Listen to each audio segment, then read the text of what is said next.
And we are back. So much enthusiasm. Sweet 16 sketch. Hope to make it to 20 and maybe farther if I'm lucky. So let's see. Last time was pretty crazy, if I remember. And I think, in contrast, I want to try something a little more mellow this time. Something more in line with that sweet painting that Bob is working on there.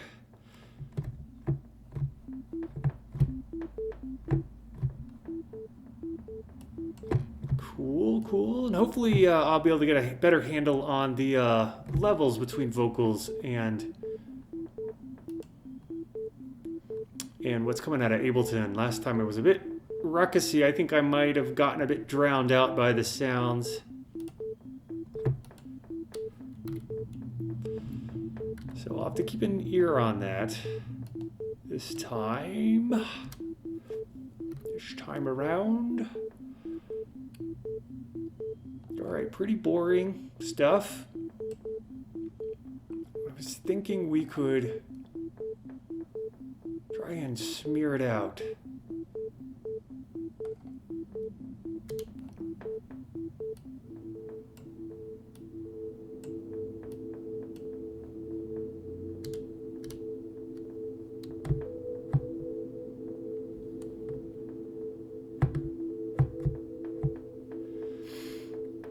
Well, reverb is obviously the easiest way to get a little smear going. I like to have an array of reverb and the grain delay.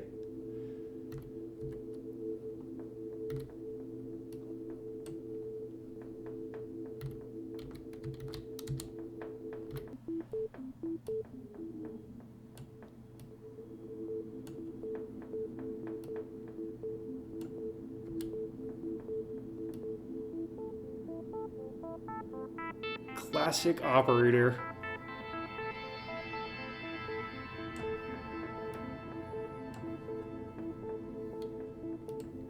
And what quick and dirty trick.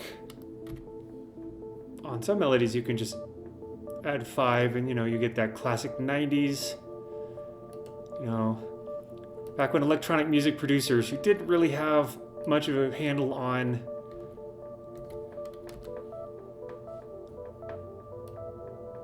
scales and notes and music theory. We're just, doing the easiest moves. Honestly, that was pretty much my story. I didn't have any formal music training. It was a lot of experimentation and copycatting and just spending a lot of time doing it. I really think that for a lot of artistic, creative endeavors, you don't even need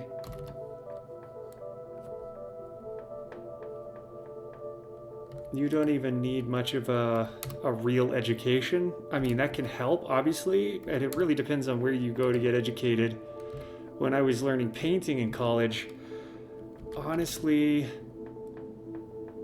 they were not teaching a lot of free will, They were mostly just teaching about skill set and learning how to paint by numbers almost sometimes. It was it was a good education in terms of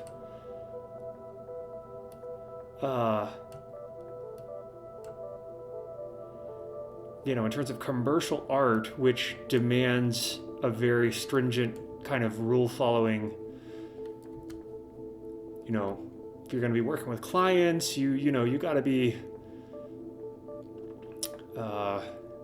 following the parameters of the project, etc., etc. Unlike free-spirited, free-thinking artists, where it's a lot more do what you like.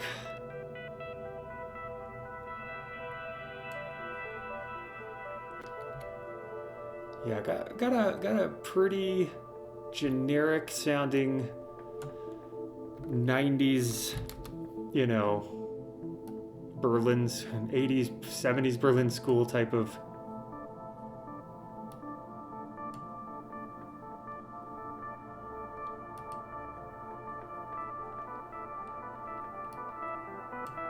how can we make something like this sound more interesting? Well, you know, obviously we could try something other than operator in there. For all intents and purposes, operator is a good sketch tool. It kind of reminds me a little bit of like working with acrylic paints. You know, it can be a little plasticky at times.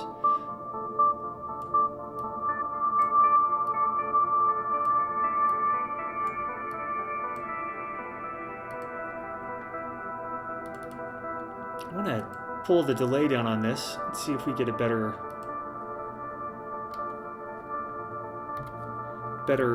response between our echo and our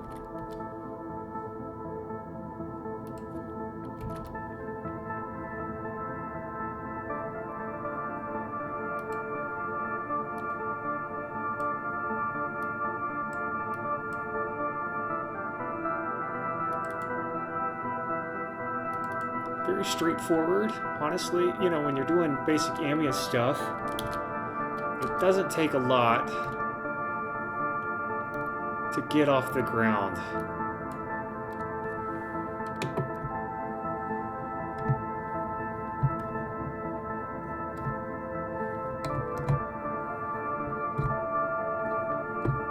Just playing around on the keyboard.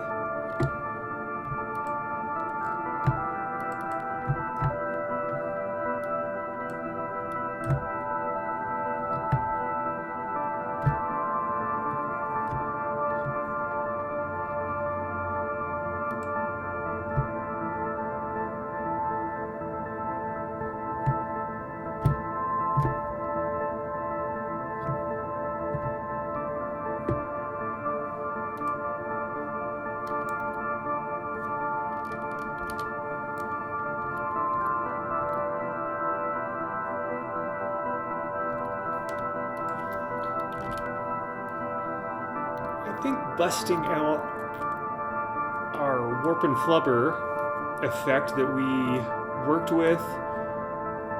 Let me pull this volume down really quick here. Hopefully it hasn't been overpowering the vocals too much. Okay. It's a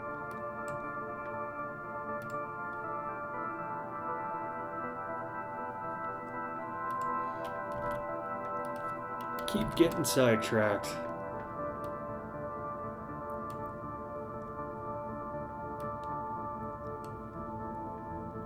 Almost sounds like a kind of song you would hear as a cue for like a documentary, you know? You could see the camera panning across the tundra, the Arctic landscape with some, you know, Denzel Washington or some great voice talking about the vast stretch of emptiness.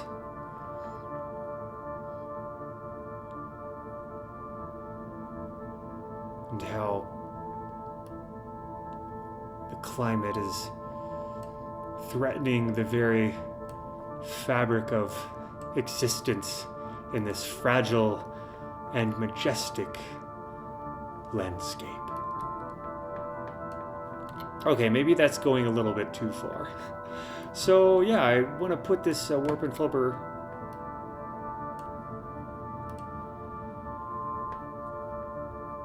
on all the tracks just to give a lot of variation there. Let's hear this one pretty low here.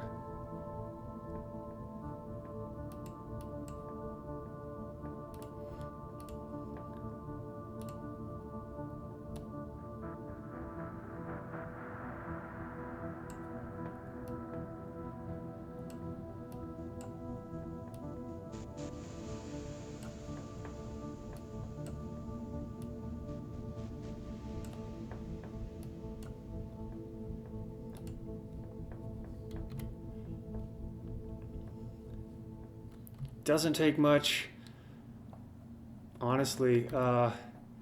Ambient music is, you know, if there's a fault to it, it's just that it's maybe sometimes a little too half-assed or simple. That's just my opinion. I tend to like stuff that has a bit more depth to it, a bit more detail. Call me crazy. I like a challenge, I guess. So let's go ahead and record this.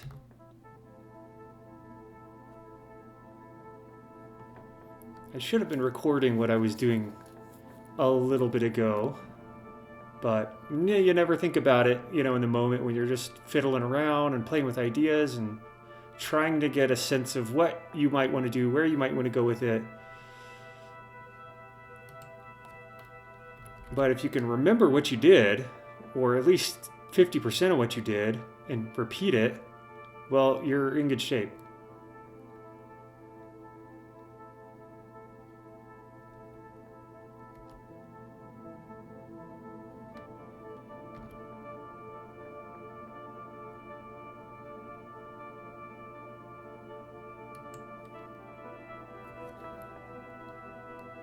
I think it makes sense for each cycle of the chord progressions to add in a shift.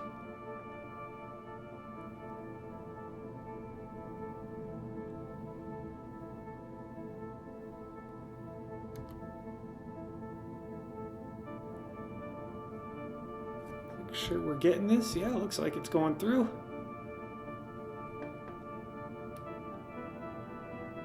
Not sure why I'm not seeing the automation dots showing that I'm recording these movements, but maybe those are only for recording in the clip view here.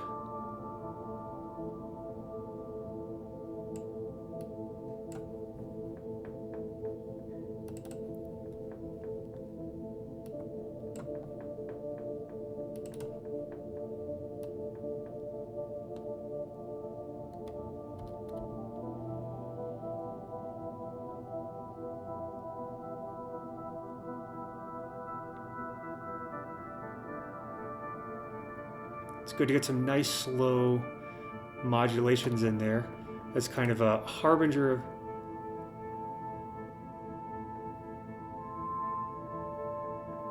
Gonna have to fix this here. I think this isn't the right melody. But just to get something down, we'll leave it in there.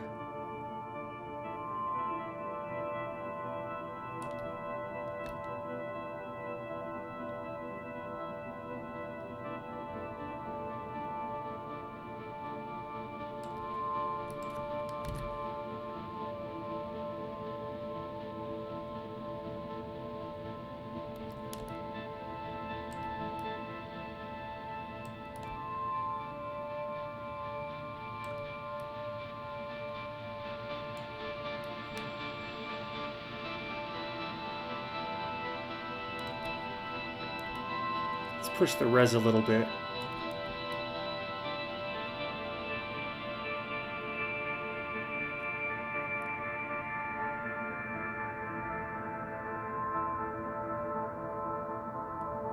Almost sounds kind of like that artist Biosphere a little bit.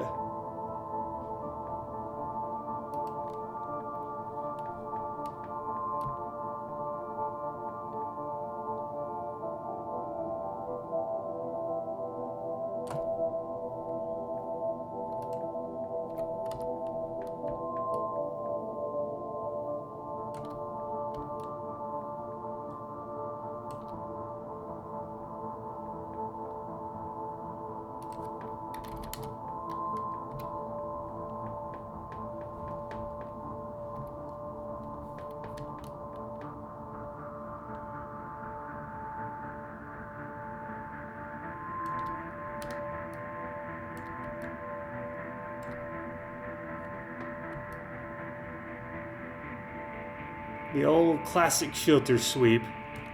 It's oldest trick in the book.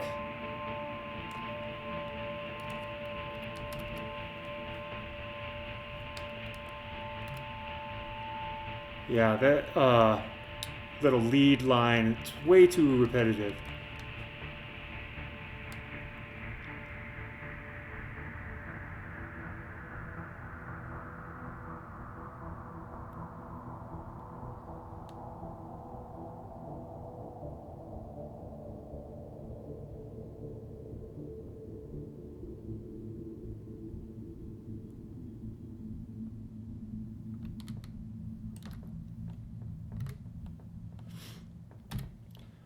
Honestly, not the most inspiring, but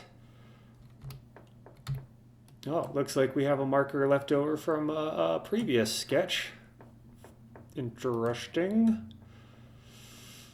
So, obviously, I want to clean these up a little bit.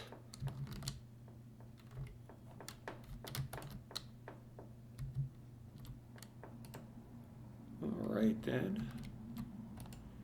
Well, then we'll just have to do it manually. I don't think my hotkey's not selecting what I wanted to. Firstly, let's change this tempo a little bit. I'm going to go ahead and save. But having these weird crashes with Ableton 10. I do not have that issue. At least I only crash Ableton 9 when I use it with third-party plugins anymore, or Max for Live in 9. But just about all the other functions seem to work great. So I'm not really sure why clip automation recording is causing the crash.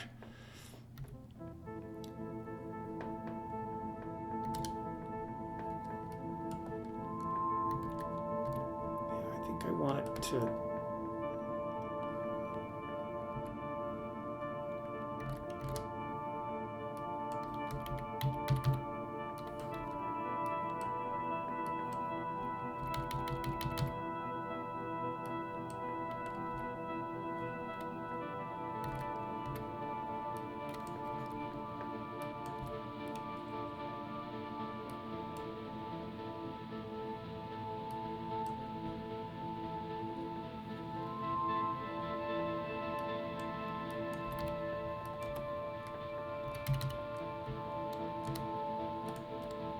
working in the timeline is can be a bit of a slog. Maybe we'll try I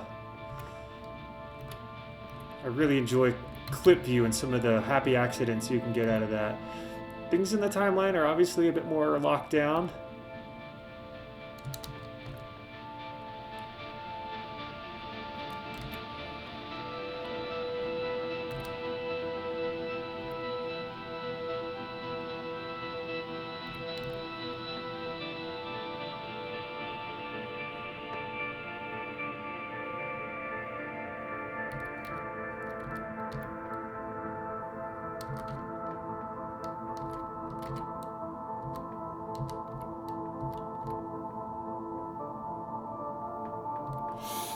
Yeah, so it's like, where do you go with a piece like this? Obviously, beats. If we wanted to have like a kind of classical-ish, adding some, something like this. This is a freebie, by the way. I guess we'll leave these layers that I use this with in, just because if you go out and get this, you'll be able to work with it.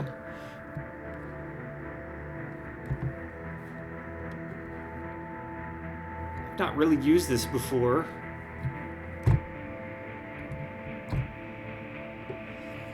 It looks cool. It's got a massive, just a massive GUI. Okay, yeah, cool. We can kind of get that out of the way a little bit. Maybe some higher strings?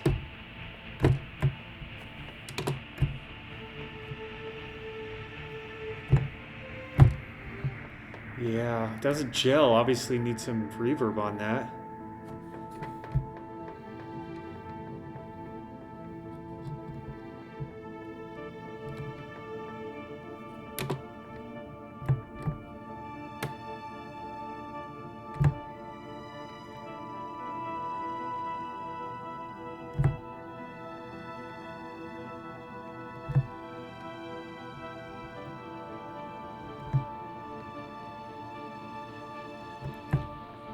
Maybe a tremolo, kind of icier sound. These orchestral libraries, out of the box, most of the time don't sound super realistic, in my opinion. Now, Spitfire is one of the better companies, I guess. Orchestral tools are the best that I've found.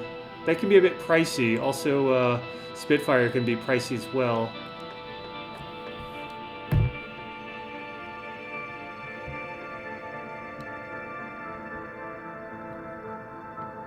And maybe some straight notes will do.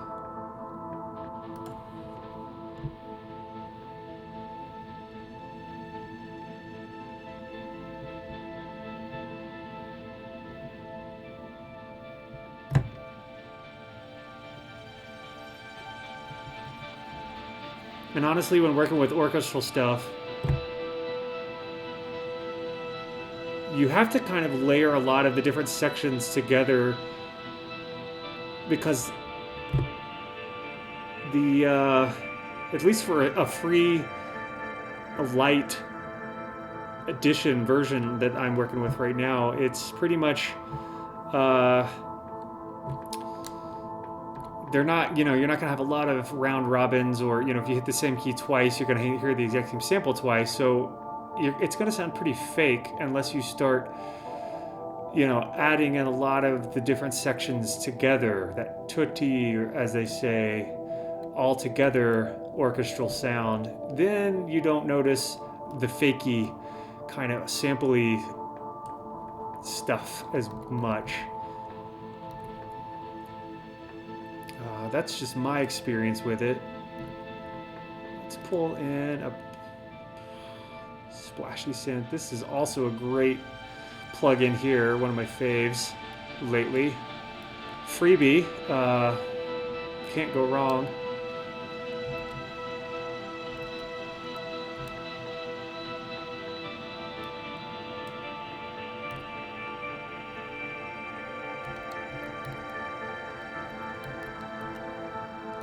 Also, with orchestral libraries like this, you kind of only want to play on one note per section at a time, because the recordings are essentially a bunch of players all at once. So if you play two notes together, you're essentially doubling or stacking the number of players, and it can start to sound real synthy.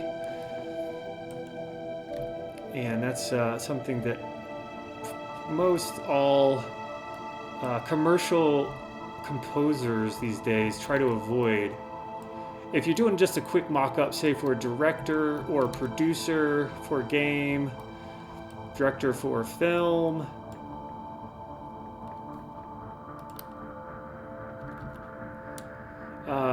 it's okay if it sounds a little fake. They just want to make sure, you're in the right path as far as energy, mood, style, and they understand that what you deliver will be kind of fake.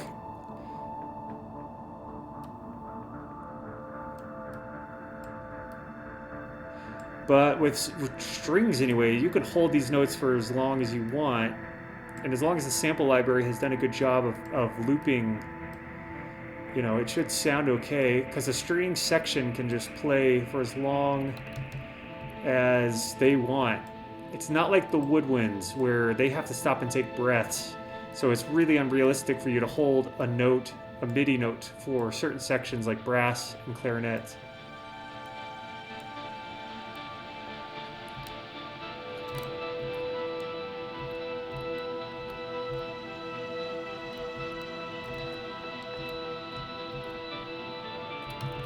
It can be a lot of just finagling MIDI notes around and trying to get the, I like the little dynamic swells, volume swells.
Yeah, so these notes obviously, you know, need a little bit of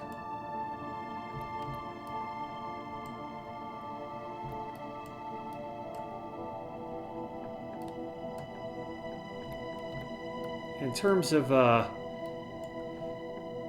orchestration, having just all these high notes, you know, it's a bit much. Obviously, we would want to variate the notes around, try different octaves. I'm curious to hear what this sounds like an octave lower. It's good to save the high notes sometimes for, you know, big swells.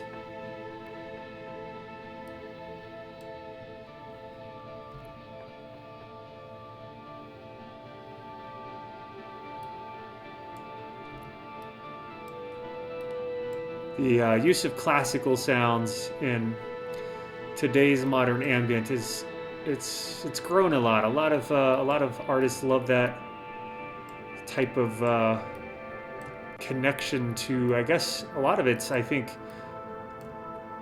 their upbringing, listening to a lot of classical music growing up. At least that's my case. Listened to a ton of classical music growing up.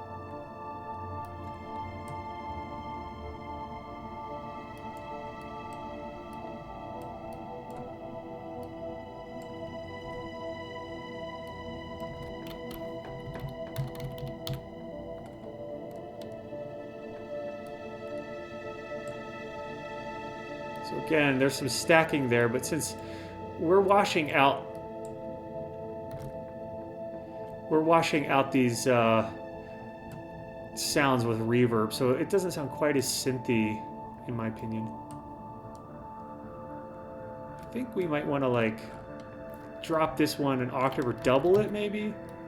Probably be best to add in, you know, the bass section instead, which requires a duplicate copy of this plugin and bass section selected. We don't have as many options here, but basses typically don't usually, with the sample libraries, come with as many options, and I believe that is because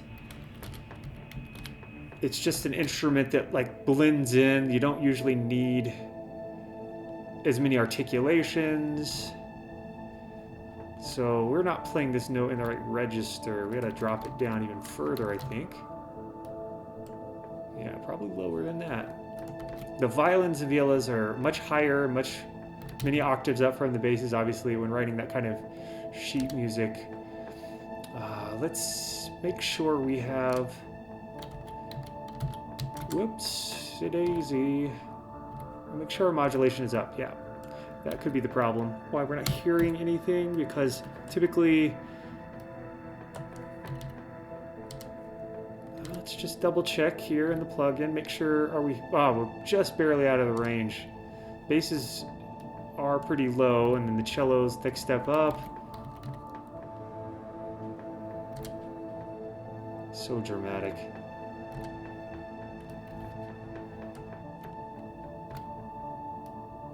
Almost sounded a bit brassy to me.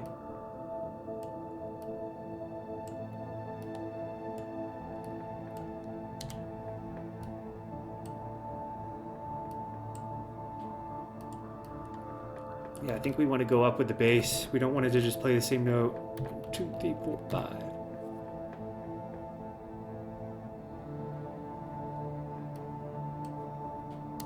Yeah, I do not like the transitioning. Maybe the plugin gives us an opportunity to... Well, it's got its own reverb. We'll leave that off. Yeah, maybe we also need just a bit of reverb on the bass, probably to bring it in line with everything else. I'm going to group these. We'll call this BBC Orchestra Free. I hope this plugin is still free. At least I got it for free, and honestly, I think that this edition was originally only $30 or something, but then they went ahead and made it free, probably just because nobody was buying the thing, so they wanted people to be able to sample it. I think it might currently be the best free offering out there in terms of a sampled bass orchestra.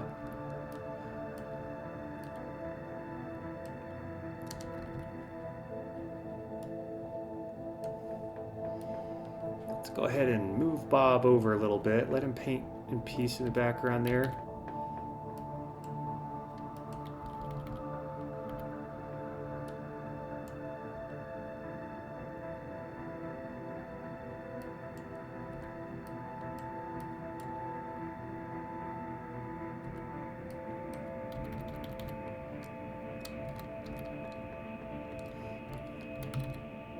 So as you can see, it is a bit of finagling to try to get all the notes sounding good together. And with working with orchestral stuff, you know, to get a more realistic sound, yeah, I don't much care for the longevity of this high note, so maybe just the less dynamics on that.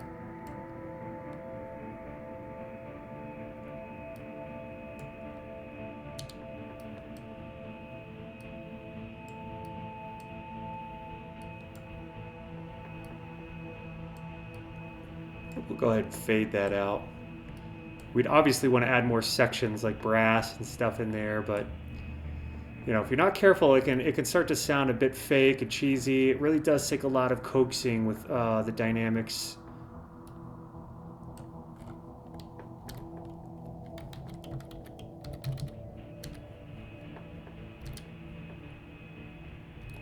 Let's see where we're at in modulation here. Yeah, let's go ahead and get rid of all that. Delete.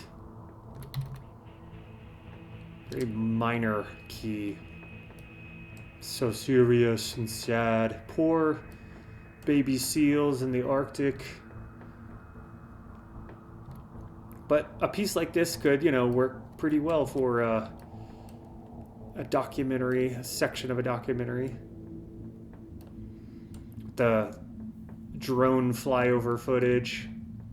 I can see it all. I've watched so many documentaries, and I like to watch films with headphones on and really listen to how they fit the music in with the visuals and the sound effects also, and how they mix it. And it's a fun little thing to do. All right. I made some changes earlier. I think I want to get rid of those.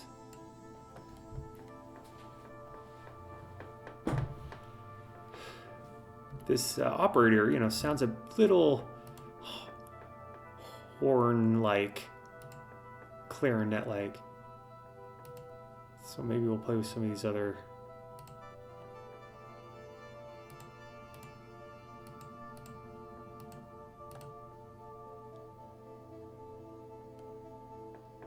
And I think that's not bad. It's a little tinny, but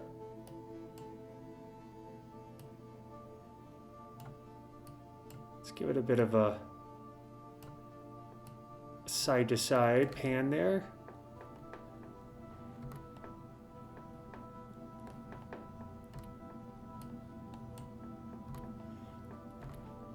I feel working in timeline, we always need as much screen real estate as we can get.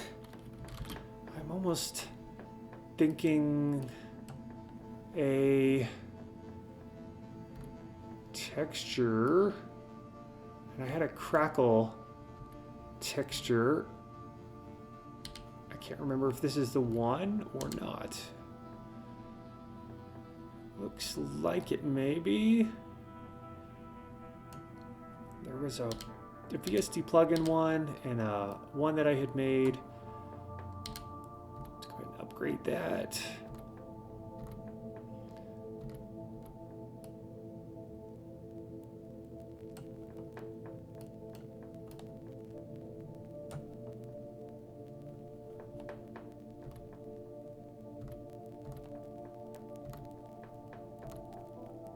Drop this in there and utilize this reverb. I guess I could have dropped this reverb in a return track. That would be the obvious solution. What most producers will do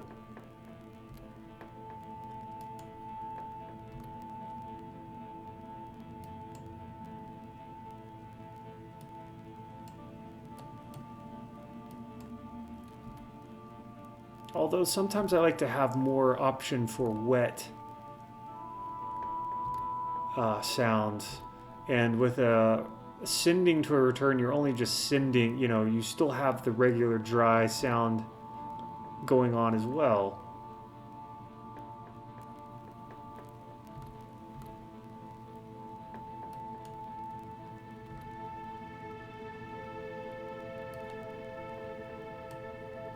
Maybe that swell, we would bring up some of the crackles. For dramatic effect.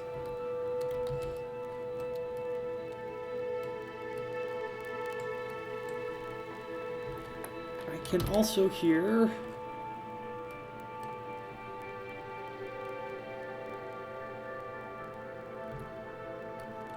some kind of really low bass.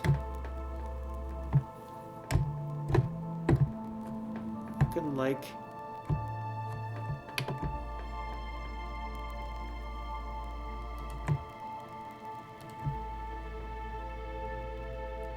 that's all we need. I'm going to go ahead and just yank that out here.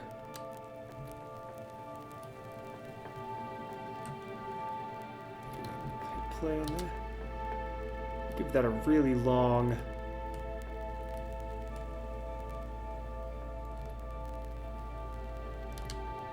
Obviously, we could make these notes match the sequence of chords we have on this main.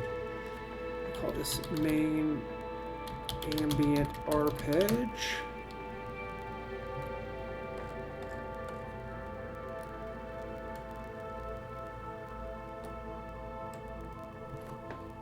Sub.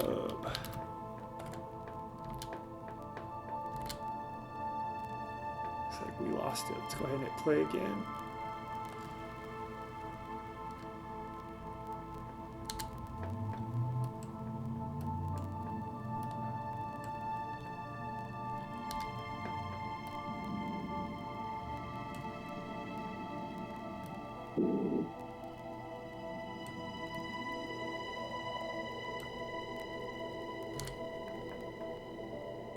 Bit of a cheesy wind layer.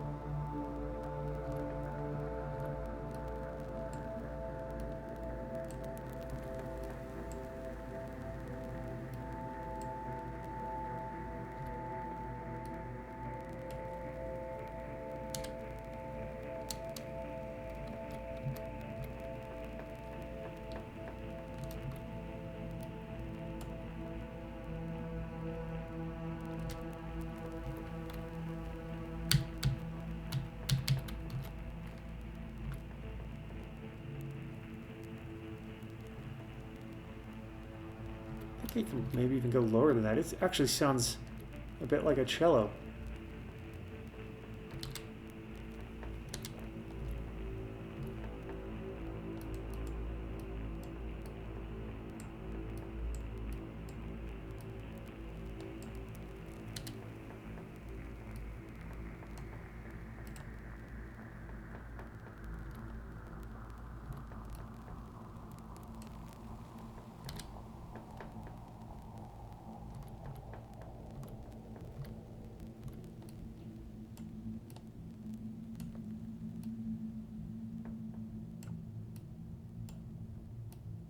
It just kind of flies right into the ground at the end there.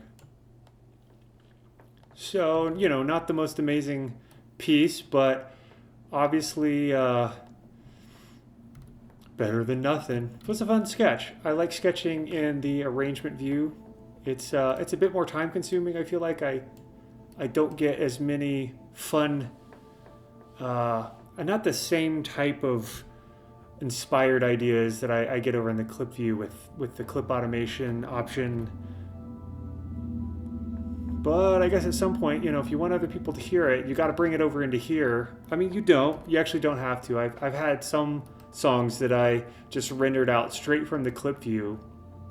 There was a generative album that I put out some time ago, and it used little 3-inch CDRs, and each little CDR was a different version, a different generative version of.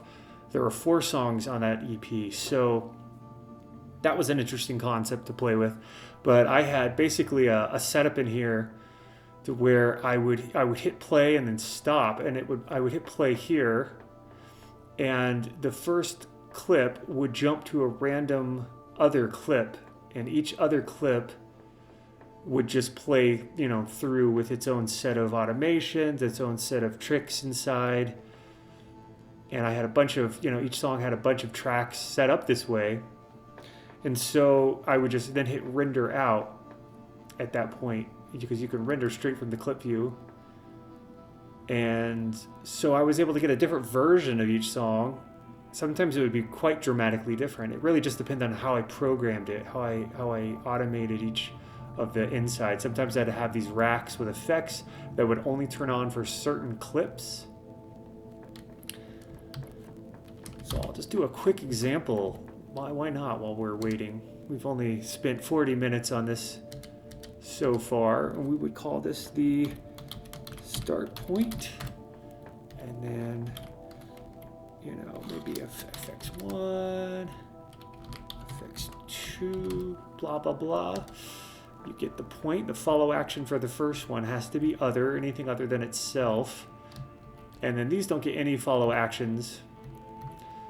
So I would just hit at the beginning. I think I might have even mapped all of them, certain ones, to keys. So when I opened up the project, I would just hit the key, and then I would hit stop right then.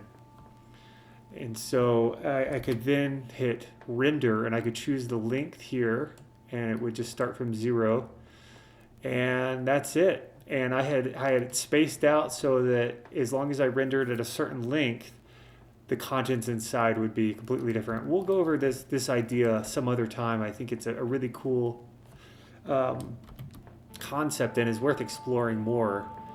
I feel like the idea of creating generative music to where, each piece is different, like similar to if you were to paint several versions of a thing, they would all look subtly different. Like printmaking, for example, even photographs, each print is slightly different. And printmaking, you can really notice a difference in subtleties of the texture. But however you want to program it, you can actually make quite dramatic differences occur. I do remember it being quite difficult to dial it in. There were certain times where I couldn't find some problem that was happening. So you really have to, kind of set it up and program it just right so that you don't spend a lot of time pulling your hair out trying to get it to work right. But it still does take a lot longer, I think, than just tracking a song out in this fashion, because you have to create all different kinds of cases, all different kinds of setups and variations, because there's generative music that sounds all kind of self-similar and sort of, I want to say, boringly generative, and then there's generative music that's been well thought out and well planned out that with each iteration sounds unique and like a snowflake. That's the goal anyway. Well, until next time, I hope you've enjoyed this one. And again, this is the BBC Symphony Orchestra, the free edition by Spitfire.